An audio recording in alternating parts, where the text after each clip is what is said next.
The Holocaust. The Holocaust stands apart as the most systematic genocide in modern history. Nazi Germany under Adolf Hitler and the SS pursued the so-called final solution, the complete extermination of Jews and other groups labeled as racially inferior or undesirable. Around 6 million Jews were murdered, roughly 2/3 of Europe's Jewish population. Millions more non-Jews died, including up to 3 million Soviet prisoners of war from starvation and execution. Hundreds of thousands of Roma people, Poles, disabled individuals in the T4 euthanasia program, political dissidents, and others. Methods shifted from mass shootings by Einsatzgruppen killing squads, such as the 33,000-plus Jews killed in 2 days at Babi Yar, to industrialized killing in extermination camps like Auschwitz, Treblinka, Belzec, and Sobibor. Victims were gassed with Zyklon B, shot, starved, forced into slave labor until death, or subjected to horrific medical experiments.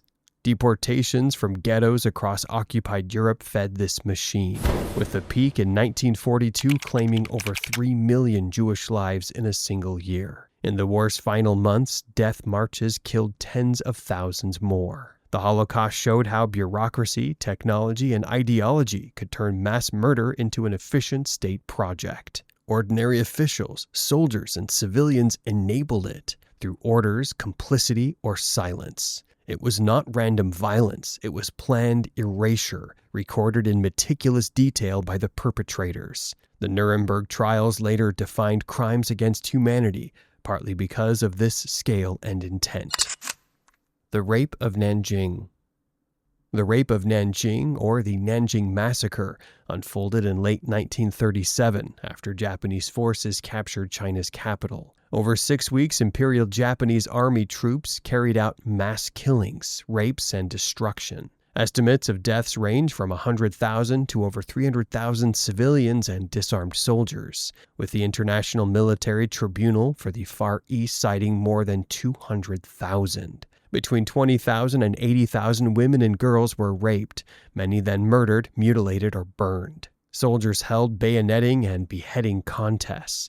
They executed groups by machine gun. They set fire to much of the city and looted systematically. Pregnant women were disemboweled, infants bayoneted, families forced into atrocities. A small safety zone run by Westerners, including German businessman John Rabe, protected around 200,000 people, but could not halt the violence entirely. This massacre fit into wider Japanese atrocities during the invasion of China. It showed how rapid victory, racial dehumanization of the enemy, and lack of discipline could collapse military restraint. Commanders like General Iwane Matsui were later convicted at the Tokyo trials for failing to stop it. Nanjing remains a core symbol of wartime horror and still shapes China-Japan relations today. Unit 731. Unit 731 was Japan's secret biological and chemical warfare unit in occupied Manchuria, led by Lieutenant General Shiro Ishii. It conducted lethal human experiments on thousands of prisoners, mostly Chinese civilians and prisoners of war, including women and children, while weaponizing diseases that killed hundreds of thousands more in broader attacks. Experiments included infecting people with plague, anthrax, cholera, and syphilis, live vivisections without anesthesia, frostbite tests by freezing and thawing limbs, high-pressure chambers, and trials with grenades, flamethrowers, and poison gas. Plague-infected fleas were dropped on Chinese cities via ceramic bombs, sparking epidemics. Victims were called logs in internal documents.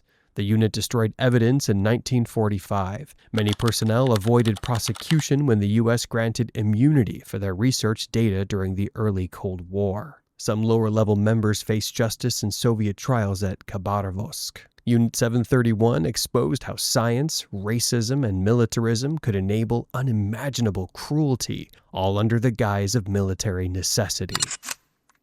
The Bataan Death March. After the surrender of around 75,000 American and Filipino troops on Bataan in April 1942, Japanese forces forced them on a brutal 65-mile march to Camp O'Donnell. Between 5,000 and 18,000 died en route or shortly after, from exhaustion, disease, and abuse, with thousands more perishing in the overcrowded camp. Prisoners already malnourished from months of combat received little to no food or water. They faced beatings, bayoneting for falling out, summary executions, forced exposure to the sun, and theft of belongings. Overcrowded rail cars caused further deaths from heat and suffocation. Japanese views of surrender as shameful fueled the mistreatment. This march violated Geneva Convention protections for prisoners of war and became one of the Pacific War's most notorious crimes. General Masaharu Homma and others were convicted and executed for command responsibility. It hardened American determination in the Pacific and showed the deadly cost of denying prisoner rights. The Comfort Women System. Japan's military ran a network of comfort stations, forced brothels across occupied Asia and the Pacific, enslaving an estimated 200,000 women and girls for sexual exploitation. Most were Korean or Chinese, but victims also came from the Philippines, Indonesia, Taiwan, and elsewhere. Many were teenagers or younger. Recruitment often involved lies about jobs, abduction, or coercion. Women endured dozens of rapes daily, beatings, forced abortions, sterilization, venereal diseases, and severe trauma. Stations operated like military prisons, with oversight to control disease and troop morale, while reducing random rapes. Japan long denied coercion, but the 1993 Kono Statement admitted military involvement. Survivors continue seeking acknowledgement, education, and reparations. This system showed how sexual violence could become institutionalized state policy, treating women as expendable resources. The Katyn Massacre.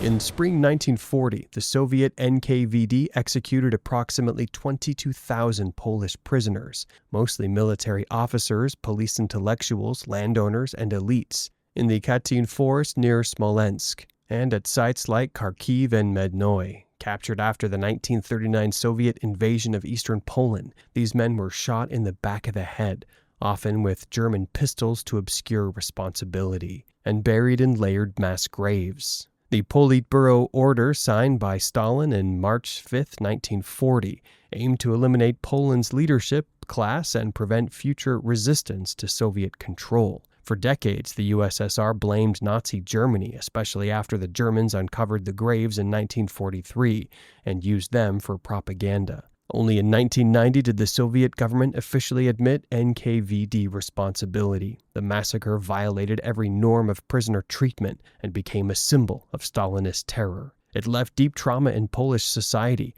and remains a point of tension in Polish-Russian relations, with justice largely evaded due to wartime alliances. The mass rapes by Soviet forces.